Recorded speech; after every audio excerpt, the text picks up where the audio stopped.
पानी ला रही हूँ। इस जन्म में ले आओगी। पिछले 1 घंटे से चीख रही हूँ मैं।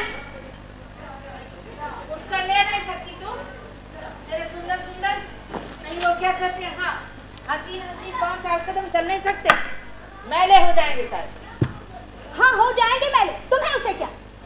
नहीं चाहिए मुझे तुम्हारा पानी और तुम्हारा कुछ भी। ये हवाला है उस चिट्ठी का जो विनीत ने लिखा था लगभग 1 साल पहले, जब अभिषेक ऊटी से आया। लगभग उसी समय बहुत दिनों बाद मिले थे, इसलिए मैं अभिषेक के साथ काफी घूम रही थी। उस दिन जब मैं लंबी राइड के बाद घर लौटी तो विनीत का वो चमचा बाहर ही खड़ा था। विनीत भाई ने दिया, अकेले में पढ़ना। क्यों? आपन को मालूम नहीं? बोला लाइफ का फर्स्ट लव लेटर है, बोलने को गलती होने से माइंड नहीं करने का, लेकिन उसका प्रेम बिल्कुल सच्चा है। बोला मैं नहीं लेती यार, इसे वापस ले जाओ और कहना। नहीं, इससे क्या कहना, कल कॉलेज में विनीत को ही वापस कर दूंगी मैं। और मैं चिट्ठी लेकर आगे बढ़ गई। ये मुझे कहाँ पता था, मम्मी टेरेस पर खड़ी सारा तमाशा देख रही थी। मम्मी की आंखें दूर से पीछा करती हुई मेरे कमरे तक आई और मेरे हाथ में दबी चिट्ठी के साथ भीतर प्रवेश कर गई। बच्ची तेरे हाथ में क्या है, जरा इधर तो लाना। हाँ अभी आती हूँ। मैं अभी तय कर पाती करना क्या है, तब तक मम्मी धमक चुकी थी। उसने खींच कर मेरे हाथ से चिट्ठी ले ली और विजयी भाव से मेरी तरफ देखा। पल भर में सब कुछ कैसे बदल गया। एक शिकार अचानक मानो शिकारी में बदल गया। जिस चिट्ठी को लेने से मुझे सख्त ऐतराज था, उसका बचाव मुझे उतना ही जरूरी लगने लग गया जितना खुद का अपना बचाव। मैंने मम्मी से खूब झगड़ा किया। ये मेरा पर्सनल मामला है मम्मी, तुम्हें बीच में पड़ने की कोई जरूरत नहीं। अच्छा पर्सनल कर, तू किसी से मुंह काला करवा कर आना और उसे ही पर्सनल बना कर दे।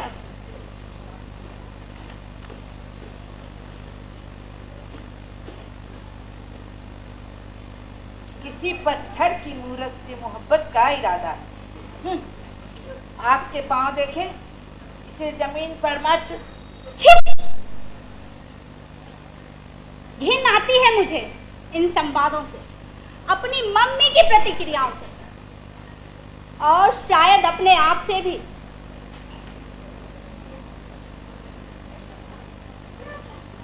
शाम को पापा आए तब जाकर कुछ राहत मिली। जो बात मम्मी को दुनिया के अंत की सूचना लग रही थी, पापा को उतनी ही साधारण जितनी कि वह सचमुच थी।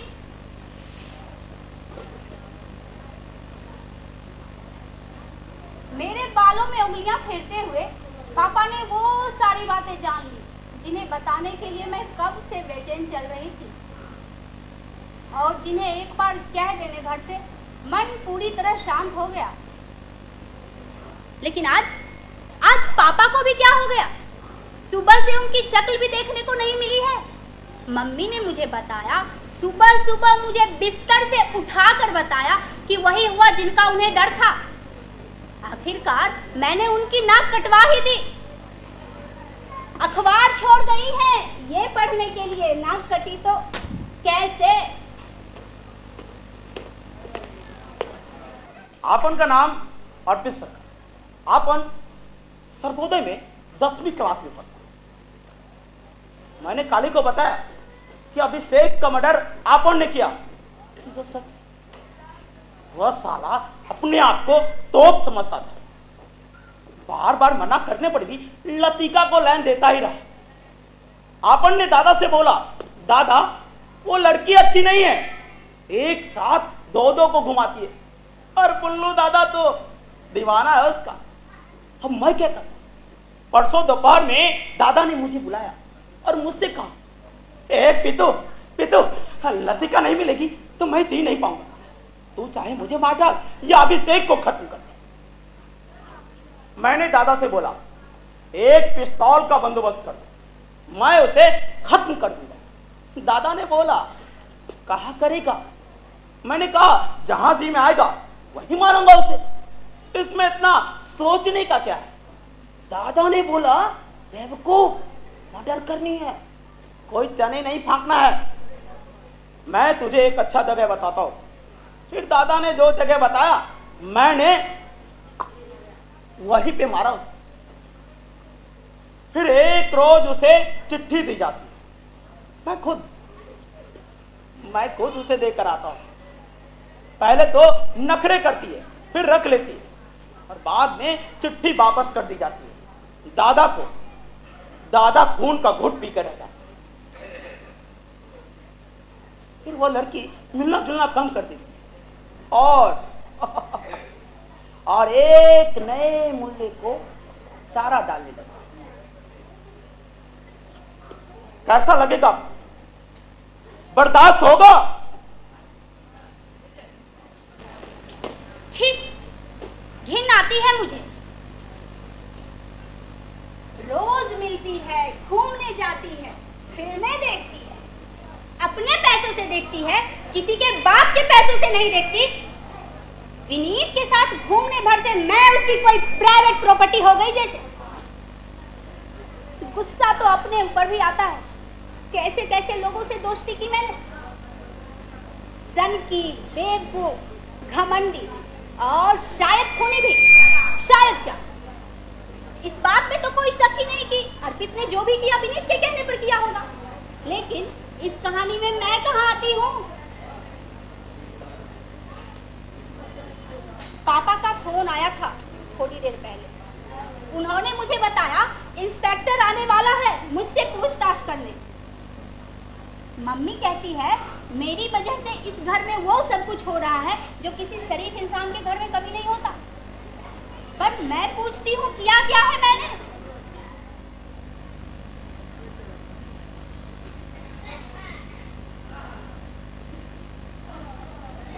आप अभिषेक को जानती हैं? आपको पता है उसके साथ क्या हुआ है? आप इस घटना के बारे में क्या जानती हैं? नहीं, पहले ये बताइए क्या रिश्ता है आपका अभिषेक के साथ?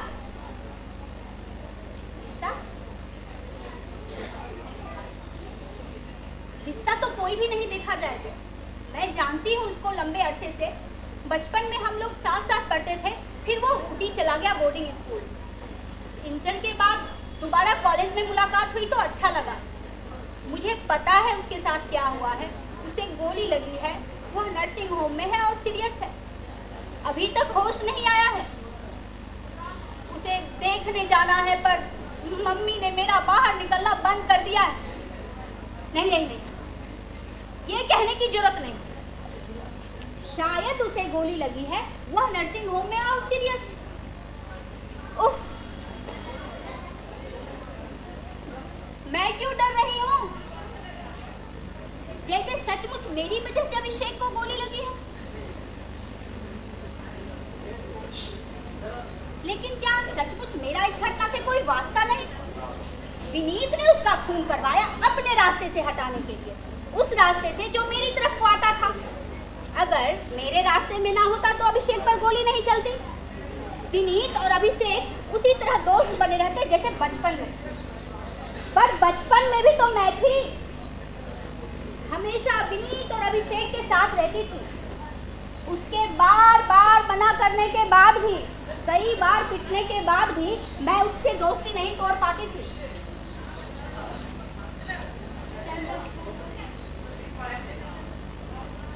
स्टैंडर्ड 2 या 3 की बात है। विनीत ने मुझे इतने जोर का चाटा मारा कि मेरी नाक से खून बहने लग गया। मेरे पास एक गुड्डा था जिसमें चाबी भर दो तो सिगरेट पीने लगता था और सिगरेट का धुआं उसके कान से निकलता था, दोनों कानों से। पहले अभिषेक ने मांगा, मेरे मना करने पर रूठ गया, बोला कुछ भी नहीं। फिर विनीत के मांगने पर भी मैंने वैसे ही किया, लेकिन वो कहाँ मानता, मुझसे झगड़ा करने लगा। और जब हाथापाई में बात नहीं बनी तो मुझे खींच कर मारा। जोर का झंडा मेरे सिर में हुआ। भन की आवाज मेरे कानों में गूंज गई और जब खून पर नजर पड़ी तब मुझे होश आया। डर के कारण मैं जोर जोर से रोने लगी। धत्ते, ये क्या सुनाने बैठ गई मैं आप लोगों को। सवाल है, क्या वास्ता है उस घटना से जो अभिषेक के साथ घटी है। सीधी सीधी बात कहूँ, यही वास्ता है कि मैं गाड़ी आई, लगता है पापा है, खिड़की से देखो।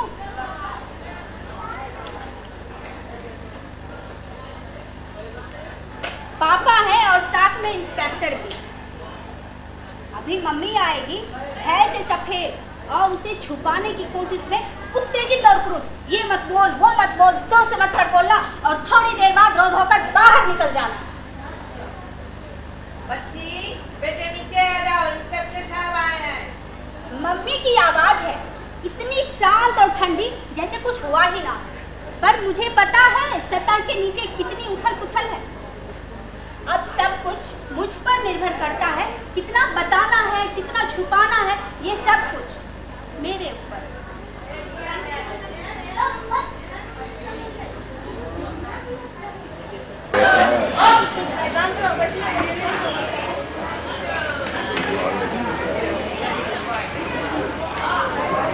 मेरी बालकनी में एक गौरैया ने घोंसला बनाया है। इसके दो छोटे छोटे बच्चे हैं, बहुत नरम और मुलायम। बड़ों की जगह पर सफेद धागे की खिल्ली से नजर आती है। गौरैया अपनी चोंच में दाने लेकर धीरे से उनकी चोंच में डाल जाते हैं। बड़े प्यारे बच्चे हैं, कोमल कोमल कोमल कोमल। कोमल होने का मतलब कमजोर होना नहीं है। हो गया इंटरव्यू, इंटेरोगेशन। सारी तैयारी के बावजूद भी मैं उस इंस्पेक्टर के सामने जाते ही इस तरह से डर गई कि बता नहीं सकता। मम्मी के सारे इंस्ट्रक्शंस मेरे दिमाग से बाहर हो गए, जैसे मैं अपराधी हूँ। मेरे बयान में ये छोटी सी गलती भी ये साबित कर सकती थी, ऐसा मुझे लग रहा था। वो तो पापा थे बहुत शांत और अलर्ट।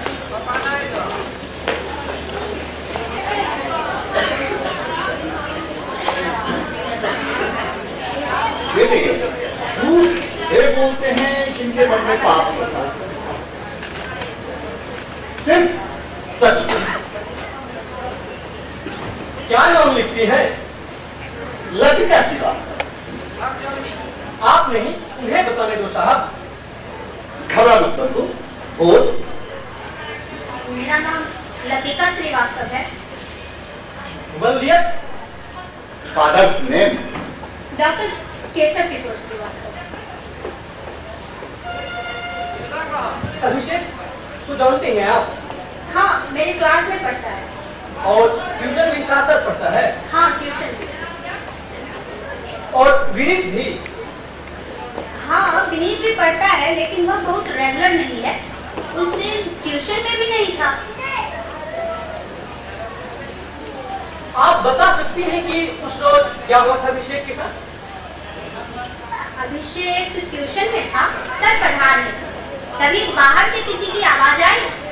आंटी ने बाहर बालकनी में जाकर देखा और पूछा कौन है। उसने कुछ कहा जो मैं सुन नहीं पाई। फिर आंटी ने भी कुछ कहा और अंदर चली आई। उन्होंने बताया कि अभिषेक को बाहर कोई बुला रहा है। तो सर ने कहा जाओ 2 मिनट बातें करके फिर वापस आ जाना। अभिषेक नीचे गया, काफी देर तक ऊपर नहीं आया। तो सर ने अनिल से कहा कि वो मुझसे जाकर आवाज दे। लेकिन अनिल नीचे जाने ही वाला था, तभी बाहर एक हल्की सी आवाज हुई। ऐसा लगा जैसे दूर में कहीं गोली चली हो। सर घबरा गए। उन्होंने हमें वहीं बैठने को कहा और खुद बाहर बालकनी में जाकर देखे। वहाँ कोई नहीं था, मैंने भी देखा। शुरू में तो मुझे गोली चलने का कोई शक ही नहीं हुआ था, और ऐसे कैसे कोई सोच सकता है गोली चली होगी। अभिषेक वैसा लड़का भी नहीं था लेकिन आवाज होते ही अनिल ने या शायद किसी और ने यही कहा कि गोरी की आवाज है, और सर को भी ऐसा ही लगा। लेकिन आपको कैसे पता कि अभिषेक ऐसा लड़का नहीं था?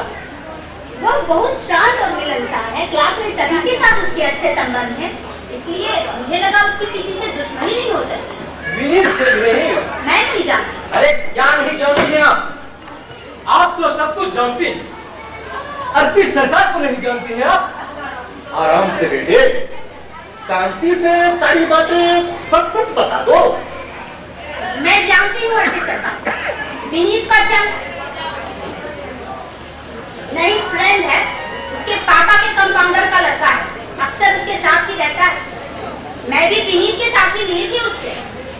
लेकिन वो तो कहता है कि वो अकेला आया था, विनीत का प्रेम पत्र लेकर आपके पास। उस दिन अकेला था, लेकिन मैंने दूसरे ही दिन चिट्ठी वापस कर दी थी विनीत को। क्यों? क्योंकि मैं उसके बारे में इस तरह से नहीं सोचती थी। किस तरह से? क्या मतलब किस तरह से? वह एक बहुत खाई से बढ़कर कुछ नहीं, इसलिए मुझे लगा उसकी गलतफहमी दूर कर देनी चाहिए। ये गलतफहमी तो कोई एक रात में नहीं होती है ना मिस लतिका। इसमें तो काफी वक्त लगता होगा। आप लोग इतना साथ साथ रहते, घूमते फिरते, सिनेमा देखते, और आपको पता ही नहीं चला कि उसको गलतफहमी हो रही है। लगा था पहले भी एक आदमी, फिर मैंने सोचा वो खुद ही समझ जाएगा।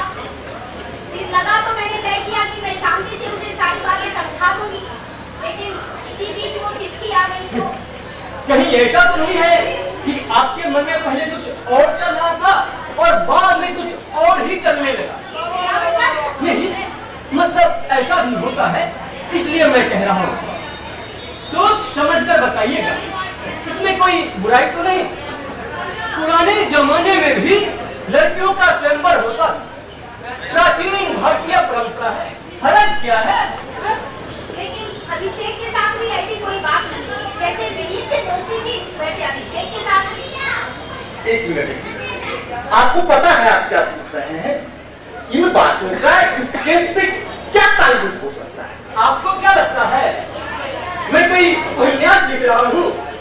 अरे इन्हीं बातों में तो केस का मोटिव छुपा है साहब। अरे कोई ऐसे ही तो किसी पर गोली नहीं ना चलाएगा, कोई तो वजह होनी चाहिए। जब जमीन और जोड़ 20 वर्ष की नौकरी में यही 3 वजह देखा है। जब जमीन और जोड़, और जो बात मैं कह रहा हूँ वो बहुत गूढ़ है साहब, और एकदम परखा हुआ सच। और जिस ऑर्डर में कह रहा हूँ उसी ऑर्डर में, वायलेंस के असेंडिंग ऑर्डर में सीक्वेंस किया हुआ। देखिए मिस्टर टिकट, निर्भय होकर और सच सच कहिए। डेमोक्रेसी है, वुमेन लिबरेशन का जमाना, यह सब तो होने करेगा। जब और जमीन को लेकर झगड़ा होता है तो हम तुरंत उसका पोजीशन ले लेते हैं, और जो झगड़े की जड़ में है तुरंत उस पर कब्जा। लेकिन जोरू के साथ तो यही सलूक नहीं कर सकते ना, आखिर हम लोग भी इंसान हैं। बहुत बार सोच समझ के चलना पड़ता है।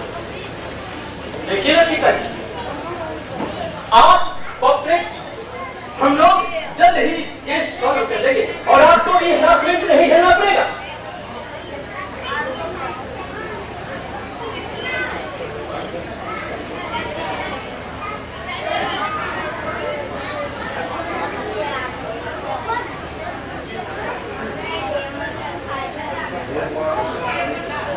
मुझे डर लग रहा है, इसके बोलने का मतलब क्या है? मैं कोई जमीन का टुकड़ा हूँ क्या? Disputed land?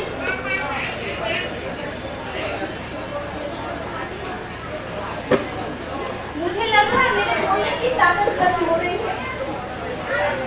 मेरे भीतर का जीव मर रहा है धीरे धीरे, और मैं एक पत्थर बनती जा रही हूँ। नहीं नहीं, ऐसे नहीं चलेगा। और कैसे कॉपरेट करूं मैं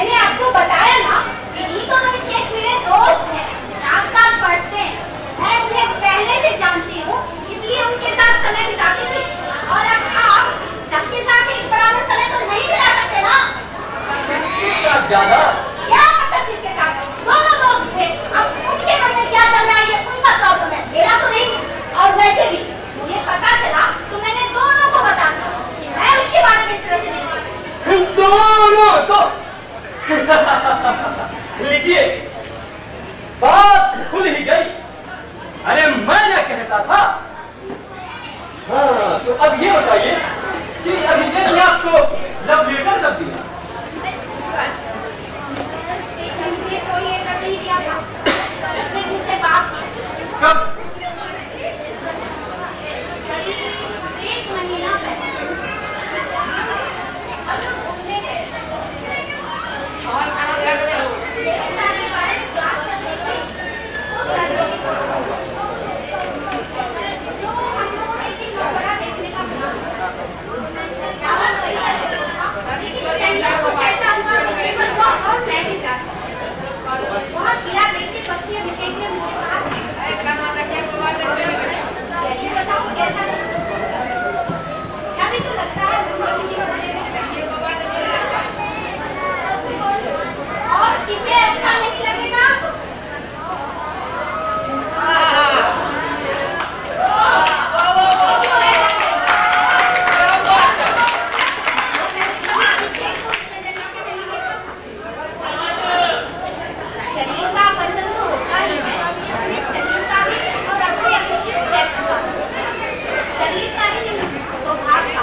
आप ये बताइए कि विनीत को पता था कि आप अकेली घूमने गई हैं अभिषेक के साथ? अरे कैसे नहीं पता, वो तो दोस्त था ना, आप ही तो कहती थी। वो क्लास में काम आता था, इसलिए मुझे नहीं पता उसे पता था या नहीं। हाँ, बाद में तो पता चला ही होगा। आप ठीक कहती हैं, उसे बाद में पता चला होगा, लेकिन उसके बाद उसने अभिषेक को धमकाया भी। जी हाँ, धमकाया, खुद नहीं अर्चित सरकार को भेजा। अच्छा, तो ये थी वो झगड़े वाली बात। मुझे अनिल ने बस इतना बताया था अभिषेक का झगड़ा होते हुए। मैंने अभिषेक से पूछा तो उसने कहा कि कॉलेज कॉमन रूम में एक लड़का शराब पीकर आ गया है, उसने बेफिजूल में लड़ाई करने की कोशिश की। छोटी सी बात थी, कुछ खास नहीं। इतना सब कुछ होने के बाद भी आप लोग मिलते ही रहे और फिर भी कहते हैं कि दोस्ती।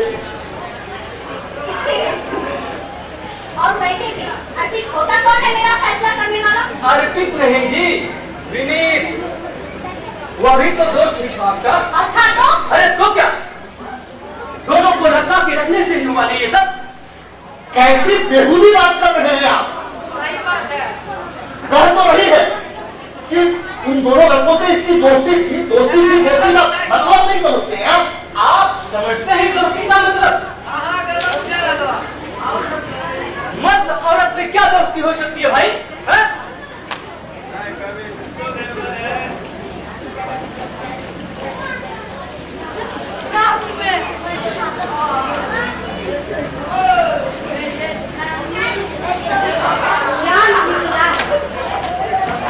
कितना प्यारा लगता है।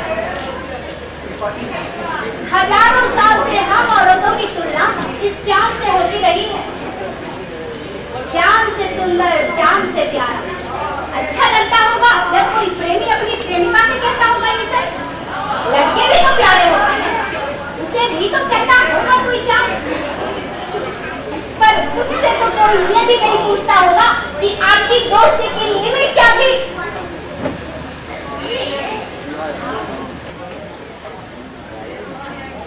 अच्छा लतीका जी, आप ये बताएंगे कि आपकी दोस्ती की लिमिट क्या थी?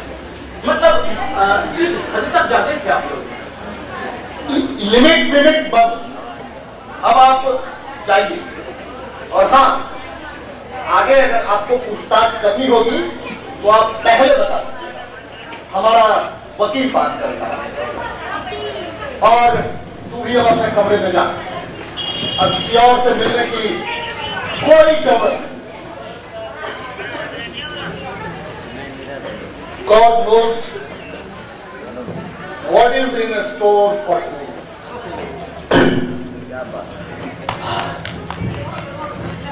मैं आपकी प्रॉब्लम समझ सकता हूं सर। उन मास्टर्स ने फिजूल में बिटिया का नाम इतना उछाल दिया है कि, और ये अखबार वाले इन्हें तो बस सेंसेशन चाहिए होता है। रोजाना की रिपोर्ट का 1/4 से ज्यादा हिस्सा इस छोटी सी बच्ची के चरित्र के बारे में अनाप शनाप बातों से भरा पड़ा रहता है।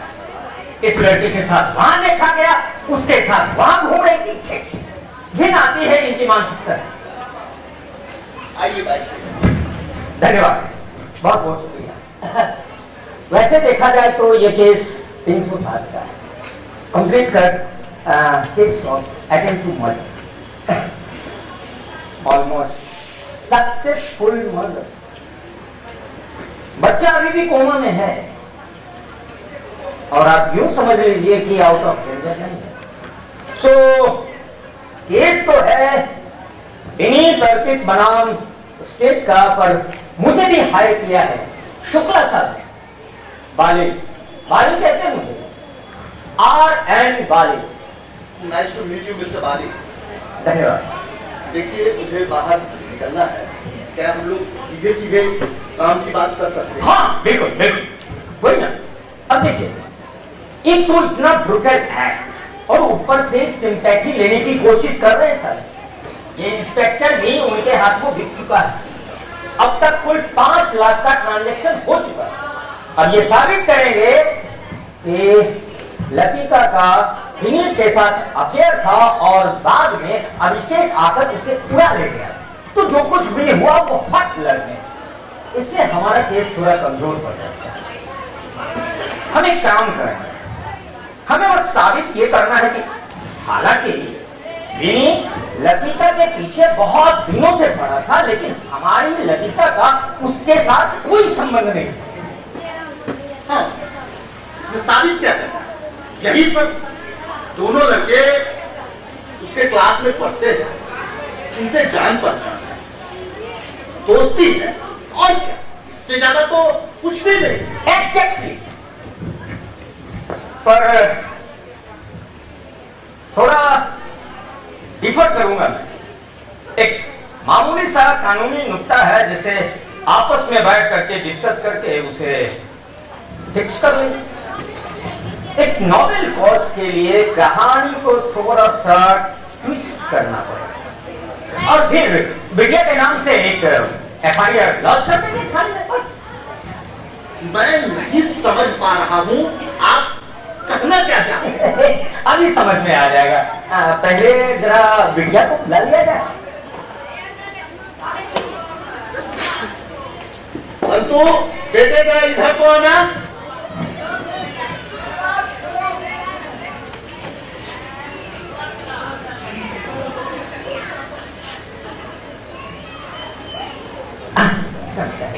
हाँ, तो यूं समझा जाए कि विपक्ष की दलील क्या है। पॉइंट नंबर 1, लतिका और विनीत आपस में प्रेम किया करते थे। ये गलत है। बिल्कुल गलत है, बिल्कुल गलत है बिटिया।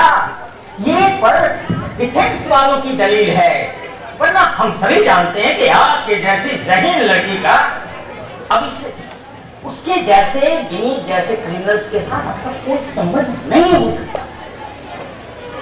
तो दलील पे गौर किया जाए। पॉइंट नंबर 1, विनीत और लतिका आपस में प्रेम करते। 2, इतने में अभिषेक एडमिशन लेता है। पुराना परिचित, ज्यादा आकर्षक और ज्यादा प्राइम।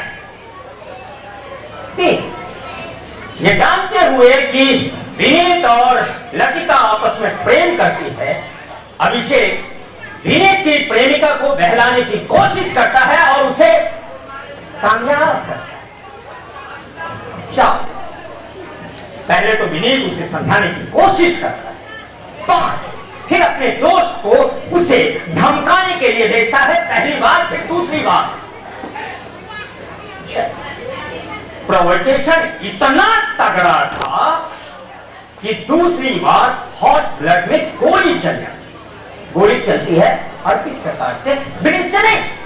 सो विनीत तो फिर भी बेदाग, और अर्पित सरकार ने जो कुछ भी किया अपने दोस्त के प्यार की रक्षा के लिए किया।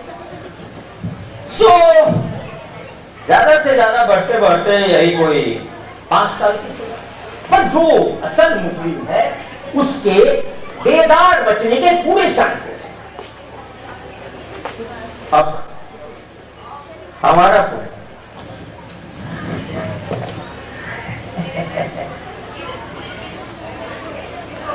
ईंट दर ईंट जवाब दिया जाए। मालिक मालिक कहते हैं और मालिक लेकिन उससे पहले बिटिया से चलने वाला। बेटा, आप और अभिषेक एक बार शेरशाह का मकबरा घूमने गए थे। तो सिर्फ आप दोनों ही थे या फिर और क्या इस बात की खबर विनीत को थी? हाँ, आपको पता भी कैसे होगा, लेकिन हम ये मान लेते हैं कि उसे खबर थी। अब हमारा पॉइंट देखा, अभिषेक और लतिका बचपन से आपस में मित्र गहरे मित्र। विनीत साथ में पढ़ता था और लतिका को परेशान किया था। 2, लंबे अरसे के बाद जब विनीत को यह खबर कि अभिषेक आया, वो घबरा गया, और जब अभिषेक आया तो पुरानी दोस्ती प्यार में बदल गई। ये बात विनीत को बर्दाश्त नहीं हुआ और वो लतिका को गाढ़े पकाड़े उठाने। 4, 30 तारीख की शाम जब लतिका और अभिषेक आपस में साथ होकर घूमने गए तो वहां विनीत अपने गुंडों के साथ आ गया। इरादा था किडनैपिंग और रेप, लेकिन अभिषेक की बहादुरी के कारण उसका इरादा कामयाब न हो सका। वो अपने मंसूबे पे फिसल हार कर लौटा हुआ विनीत मर्डर का एक फुल प्रूफ प्लान बना और उसे एक्जीक्यूट कर सका। क्या बकवास कर रहे हैं आप?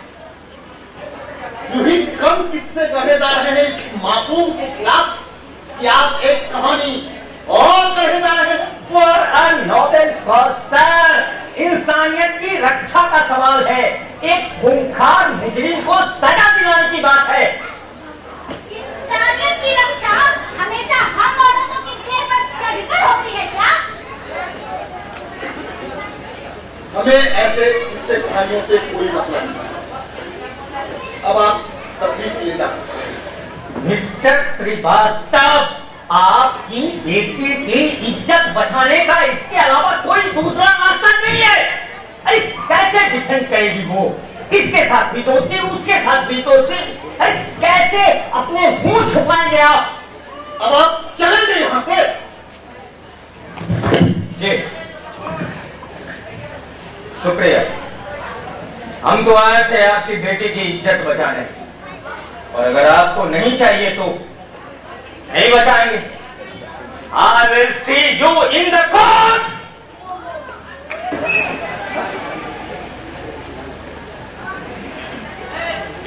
मेरी इज्जत बचाने आए थे वकील साहब, बहुत नाराज होकर गए।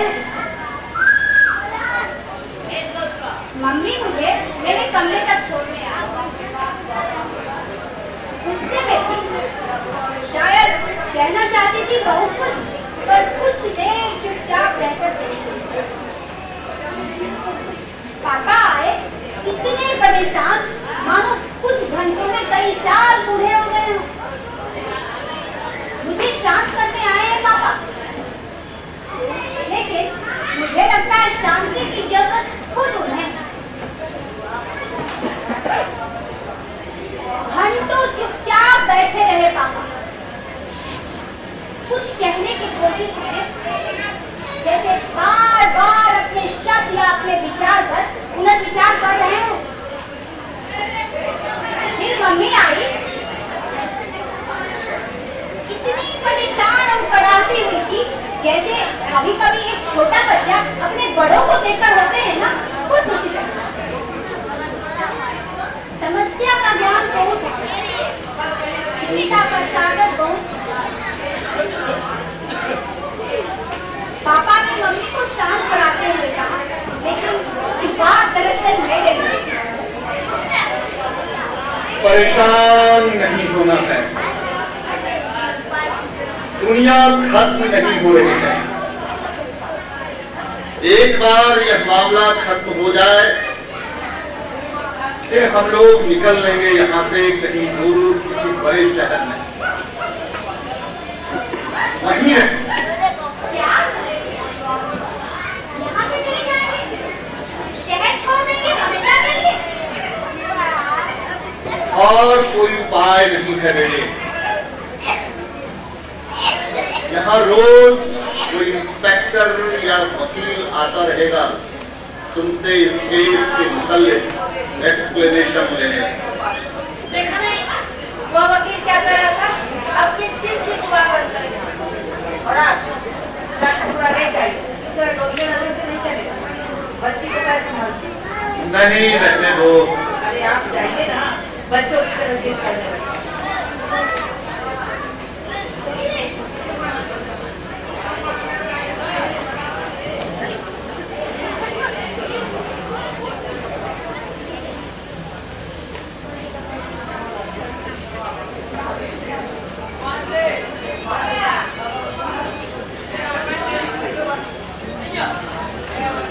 बंधु, मेरी गोद में लेट जा।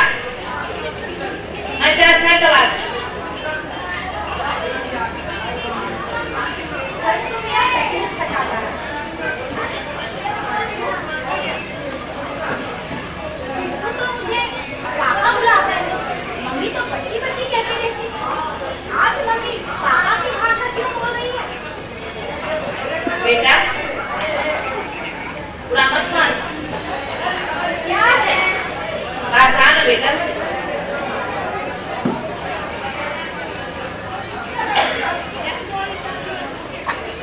चल लेट जा, ऐसे आराम मिल रहा है।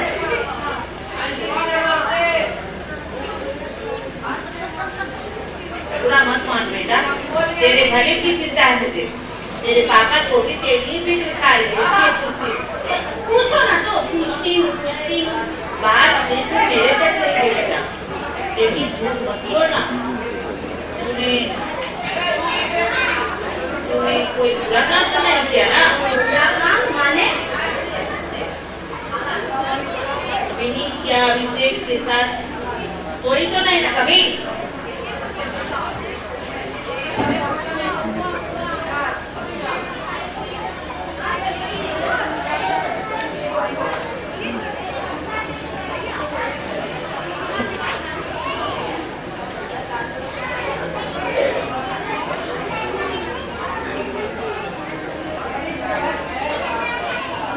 खिड़की से दिख रहा है पूरा चांद, बादलों में उलझता सलगता हुआ चांद, जैसे आकाश के विस्तार में अपनी जगह तलाश रहा है। ये तूने क्या किया मम्मी? शहर छोड़कर औरों से तो भाग लेंगे मम्मी जी, लेकिन तुमसे भाग कर कहाँ जाऊंगी मैं? लेकिन मैं मम्मी से नहीं, पापा से पूछना चाहती हूँ। पापा आप भी?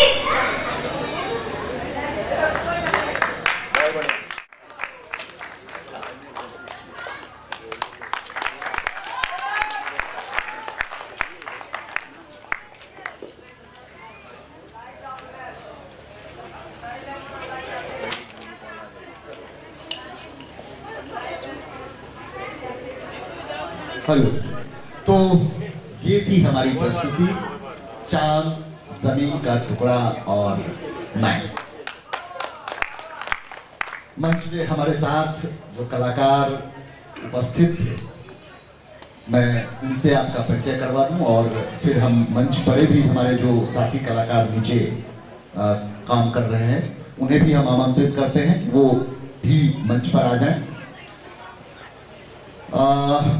अभिषेक के किरदार में थे रविराज, इंस्पेक्टर की भूमिका में धनराज, मम्मी की भूमिका में संगीता जी, लतिका की भूमिका में दिव्यांका भारद्वाज, वकील की भूमिका में रविरंजन कुमार या पंकज गौतम और अर्पित सरकार की भूमिका में थे मनोज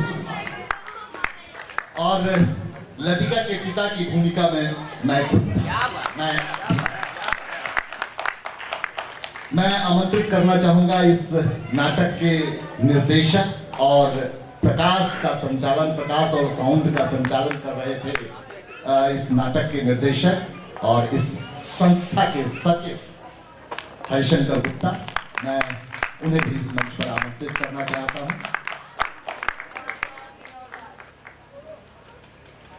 तो ये हमारी पूरी टीम थी।